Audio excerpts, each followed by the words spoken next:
Hello everyone and welcome to the Watch Corner. I'm Steve and today we're having the head-to-head with the Invicta Bolt 26990 versus the Bulova Precisionist 96B175. If you enjoy this content, please give a thumbs up and leave a comment. I enjoy doing these watch battles with my neighbor Mike, who is not a watch enthusiast or even collects watches, to get a different opinion. So I hope you enjoy, and we'll go ahead and get right to the scorecard now. All right, everyone, before we go ahead and start the battle with the Invicta 26990 and a Bolt versus the Bulova Precisionist 96B175, a quick wristwatch check of the Seiko second generation SRP 315 black and orange second generation Seiko Monster with the matching beads by Gonzo. So here we go. Let's start this thing. We first category will be the bracelet, which the Invicta scores at 8.5. 5 micro adjustments, the rope accent, multiple finishes are all A+. The gold rope on the bezel complements it, so we'll start off with the 5 diver for the 5 micro adjustments. Multiple finishes is true.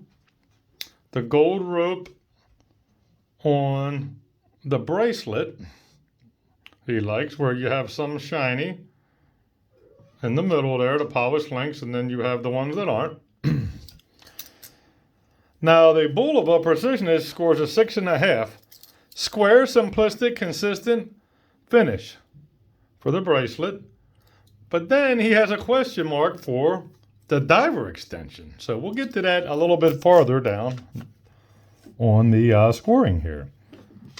The next is the Lume, which you all saw in the video I posted. The Invicta gets an 8.5. Full hands are Lume. A blue is a plus, my neighbor Mike thought. While the Bulova gets a 7. Whole hands, not Lume, likes the green Lume. So there you have his score. And again, these are just a non-watch person's opinion, which I thought these would be very fun to do. The next category will be wrist presence, which the Invicta, he scored an 8.5 because of the gold rope. He thinks it really complements it and you can see it from afar off. The Bulova Precisionist only got an 8, an ideal size and consistent. So that was his thoughts on that. Now the next category is the movement, which the Invicta is a 7. It's simple, nothing special, and it has a Ronda Z60 quartz movement. But then you have the Bulova Precisionist scores a 9. Sweep in second hand, which gives it the effect that it is automatic, even though it's a quartz. Very accurate. It's in the top 5 most accurate quartz in the world. So they're giving a score of a 9 to the Bulova Precisionist. The next category will be the dowel. 8.5. Easy to read, simple and clean. I have to agree on that. Definitely is. The Precisionist gets a 9. It's detailed, different blues, nice finishes, material, and unique. It is true. If you look at it, there's all kinds of different colors going on that dowel. And you're even having some like dark blue carbon fiber type. Then around the indices, you have that kind of camo metal looking. All right, next we have function with the Invicta scoring a 9. Simple to read. Does what it claims. Now here comes the interesting part. The Bulova gets a 7.5. The dowel's laid out nice. Misleading with the fixed bezel due to diver extension. So yeah, if you're going to have a watch rated at 300 meters water resistance and have a diver's extension in it, why are you going to have a fixed bezel? I have to say I totally 100% agree with my neighbor Mike. The next is the value, which the Invicta scores a 8. Nice watch, easy to read. Have to agree with that. And then the Bulova also scores an 8 with the extra good for what you get and the accuracy, because it's in the top 5 quartz most accurate in the world. The next will be the crown. And the Invicta scores a 6. The negative is no crown guards, big, dangerous of banging the crown. So I do agree with that somewhat, but this is not a diver's watch though. But like I said, at the end of the day, this is my neighbor Mike's thoughts on it. Wow. The Bulova receives an 8. The plus is the crown guards, good grip and functional, which you can see it has the little ridges to grab the crown with. It has the crown guards.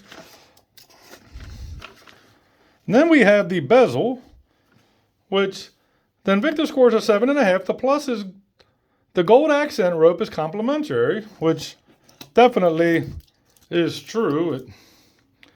And then you have the Bulova only scores a 6. Non-work diver bezel with the diver extension. So, I mean, yeah, you know, you have to agree with that, right? It doesn't turn. Then we have the case, which the Invicta scores at 8.5. The negative is not flush on the wrist. Both lugs are not flat. While the Bulova scores a 7, detail finish. Negative is the transition to bracelet to the case is bulky, which that is true.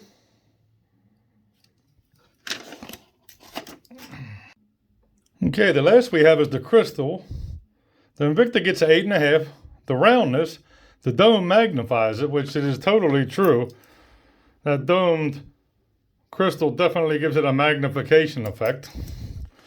While the Bulova Precisionist scores 8.5.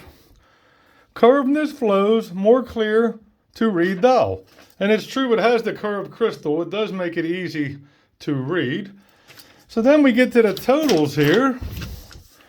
The Invicta scores an 88.5. Where the Bulova Precisionist scores at 84.5. So we have a clear winner of the Invicta with 88.5 points.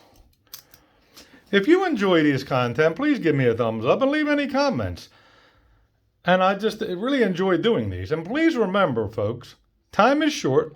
Let someone you care about know how much you love them today. Thanks for watching.